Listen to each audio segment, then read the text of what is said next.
Welcome back to the Cozy Cottage Homestead. Today we're going to be talking about goldenrod and all the wonderful health benefits.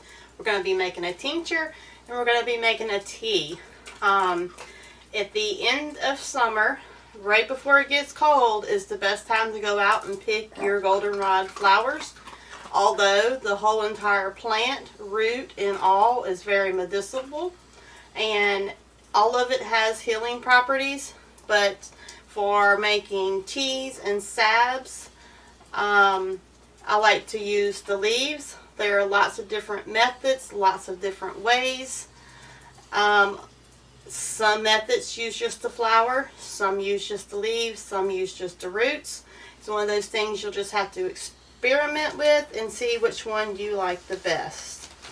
And let me see if I have my disclaimer paper here. And I do, amongst all of my notes. Let me go ahead and read that before we get started. Disclaimer: the content of this video is for educational purposes only. It is not meant to treat, cure, diagnose any kind of medical conditions that you may have. Does not offer medical advice. I am not a professional herbalist or a medical doctor. If you feel unwell, seek medical professional care. Always, always, always do your own research before starting any home remedies, tinctures, salves, teas, and such. I am just sharing information about herbs with those that are interested in learning about the healing properties and the medicinal value of herbs. So, I don't want to be held responsible for this because I'm just simply sharing educational information for those that may be interested. And if you are on prescription medication or if you are pregnant, please do your research before starting or trying any type of herbal remedy. So let's go ahead and get on with the rest of it. So the first thing I'm going to do today is make goldenrod tea.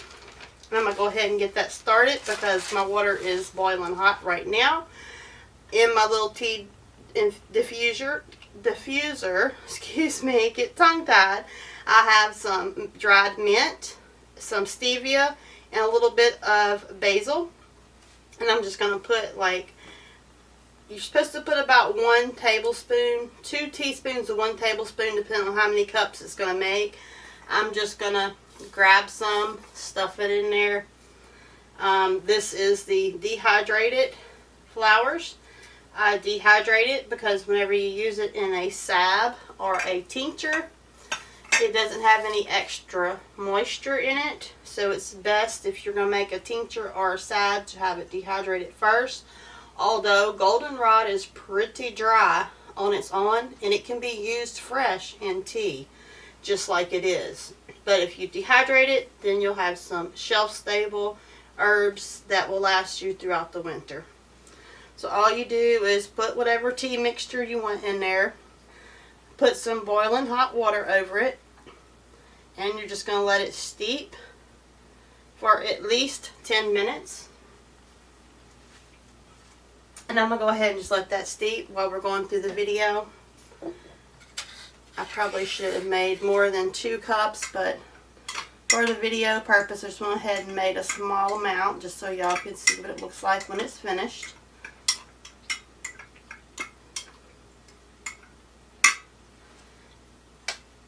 Alright, so that's the simple way to make goldenrod herbal tea.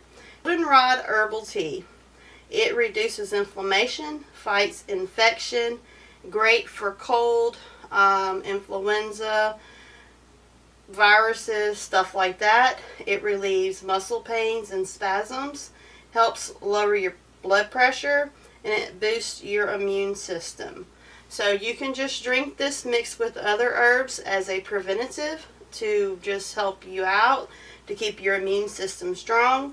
Or if you actually have a issue with your kidneys or your bladder or urinary tract infection, something like that, you can drink it more often, like up to 3 times a day, and for say 3 to 4 days, and See how you feel after that. So the next one, I'm going to go a little more deeper into it with the Goldenrod Tincture and read y'all some of my notes.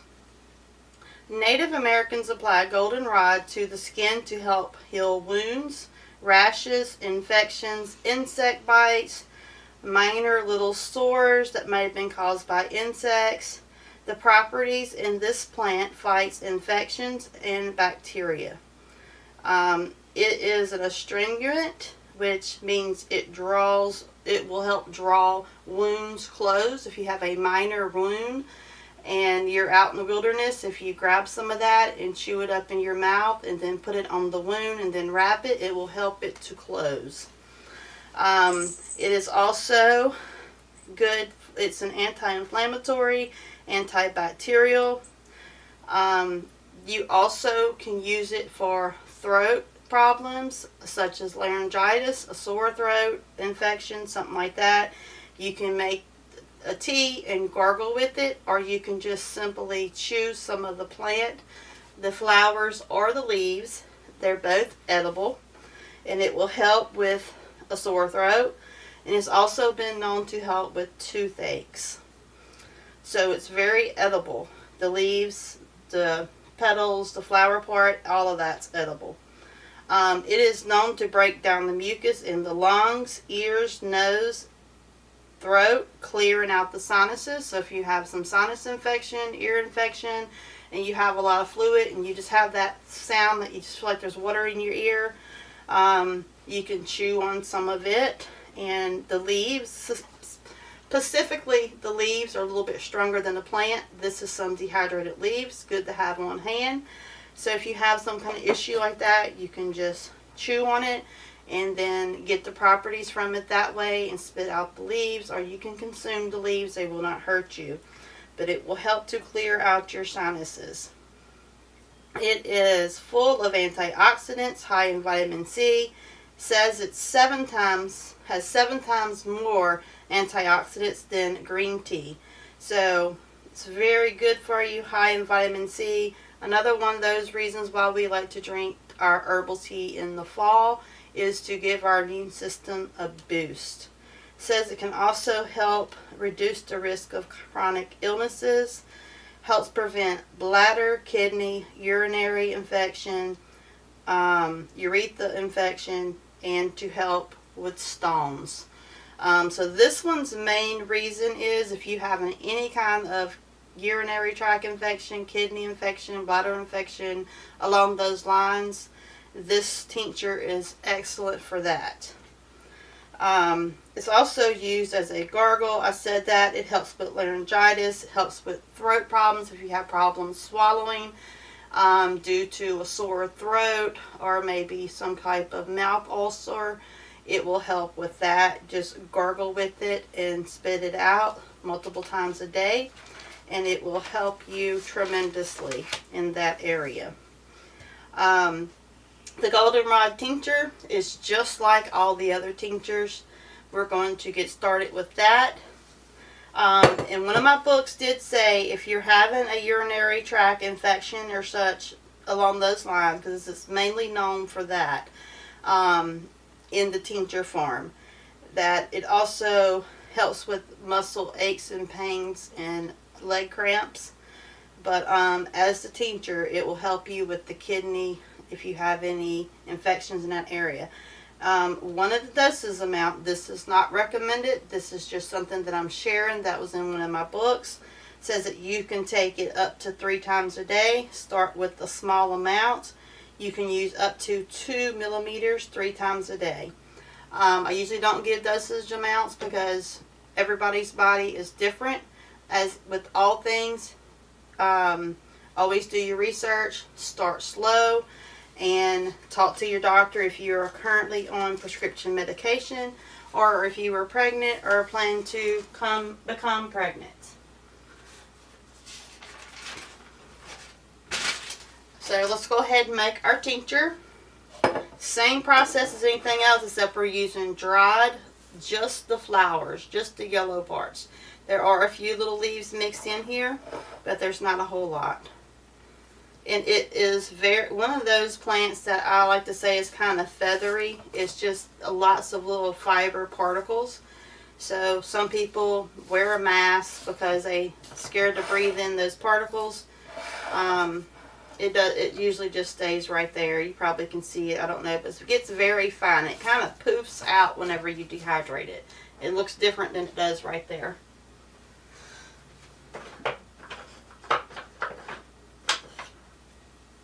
And I'm just going to push it down just a little bit to see. See, once you push it down, you can kind of see how much you have. I'm going for about 3/4 of a cup, of a quart, excuse me.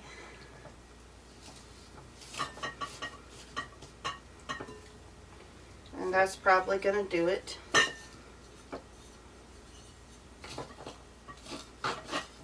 When you push it down, it'll come back up, so you don't want to just be so extremely packed that the alcohol cannot move around in there and do its job. So it didn't use very much, so you don't really need a whole lot. And then we're just simply going to pour our alcohol in here. It's recommended that you use 100 proof. If you can't find it, 80 proof is still going to work. It just might not be quite as potent. But I can tell you, it's getting harder to find, and I'm more leaning towards just doing the 80 proof and just figuring a little bit of something's better than a whole lot of nothing. It's still going to work. It just may not be as strong, meaning you may have to take it a little more often.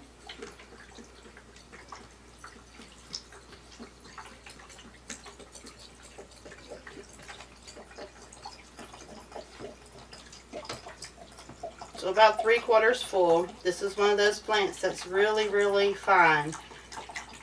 So you want to give it enough room to be able to move it around. I fill it up to the rim. And actually there's just a little bit left, so I'll figure something out to do with that. And that's my last bottle of the alcohol. But I generally only make about 2 tinctures a day, a year anyway.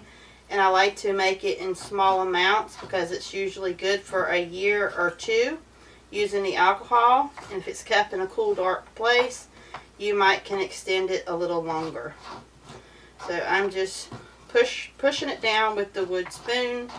You don't want to use metal because it could react. Some people use chopsticks. Just use whatever you have. And I'm going to go ahead and fill it up just a little bit fuller. They say you don't want bacteria to grow, but my theory on that is once you start using it in a tincture bottle, you're going to start using it and it's going to get down low. And as long as you keep it sealed, then I don't see how anything could get in there. So we're going to go ahead and fill it up just a little bit more, just because we have it. And we're going to use our frugal tip. Save those mayonnaise lids. It fits really tight. Then you don't have to use nothing to make a barrier if you have a metal lid. Give it a shake. This is how it's going to look. It is going to draw all those wonderful properties out of it. And then you will have a good tincture for all kind of things. And do your research. There's a lot more health benefits to it than what I was able to tell you in one little video. So I will cover this with foil, just like I've done the parsley tincture, and let it sit here and shake it. And this one will set also for 6 to 8 weeks. And then I will put it in little tincture bottles like this. You can find these on Amazon. You want the amber or colored ones because you want to keep the light. So anyway, you want to keep the light out of your tincture. You want to keep it in a cool, dark place, or in my case, I cover it with foil and set it on my shelf. But for the first 6 weeks, I'll leave it out so I can remember to shake it. So I will do the same thing with the Goldenrod tincture. The tea is still doing its thing. Let me grab my funnel. All I'm going to do with the rest of this is put it in this jar. Well, actually, I think this got wet. Let me dry it off because we don't want this one to be wet. We want this one to be dry. And then we will save that to share with others if they are interested in making tinctures. Some of our local friends, local people that we might want to help out, we'll have plenty for them as well. I hope this isn't wet, but I'm not sure. So you know what? I'm not sure. I think this may have gotten a little bit wet. And I think it was just around the rim. You just want to make sure everything is dry because these are dry herbs. And I think it is. It just had a little bit of moisture right there. So anyway, let me dry it just a little bit. Make sure we're good. And I think we're good. I don't think nothing dripped in there. I can't see anything.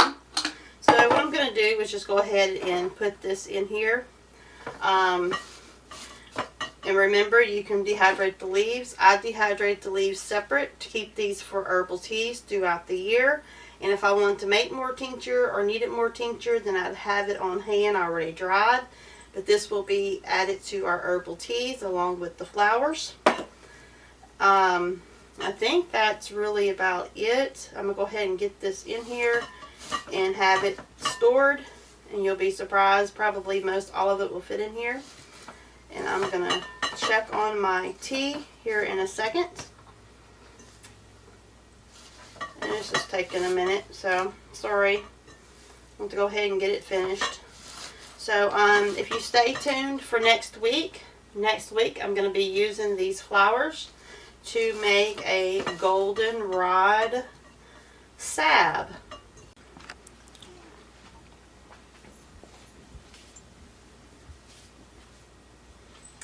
Alright, y'all.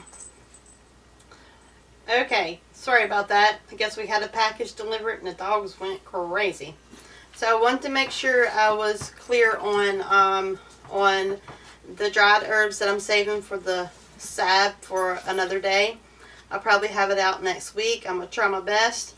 But since I'm going to be using this, probably today I'll start on the next video. But this is not vacuum sealed because I'm fixing to use it again. Now the leaves are vacuum sealed, has a metal lid, and also has oxygen absorbers in it to make sure it stays fresh. But after I use what I need to make the salve, I will do the same thing, put a regular lid on it and seal it and vacuum seal it and put some oxygen absorbers in it. And now my kitty down there is messing with the camera stand. So anyway, y'all, I'm going to go ahead and end this video. So we made our tincture. We have our goldenrod tea. I'm going to go ahead and fix me some. Mine was mixed with a few other little herbs, such as mint and stevia. It just has a really light golden color. And just want to share with y'all how simple it was to make herbal tea with goldenrod. And you know how I feel about this. What's better than being frugal is free. And the Lord has provided all of the things of the earth for our benefits.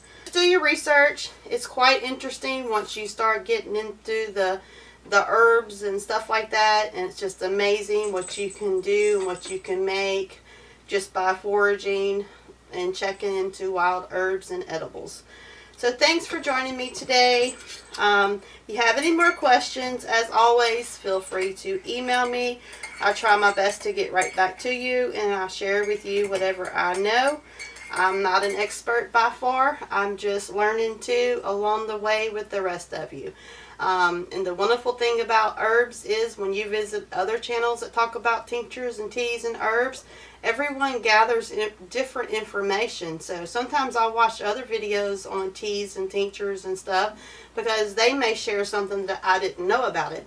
And then that sparks something in me and says, oh, well, go research that so that you can learn even more. There's so much more to learn about the herbs, and we're just barely touching on it. But there's a lot more to be said about herbs and the healing properties that we have in the herbs, and that some people just think is weeds.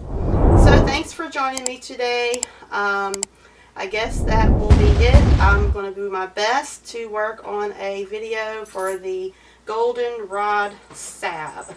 So hopefully that'll be out pretty soon. So farewell, Homestead family, friends, and neighbors from the Cozy Cottage Homestead.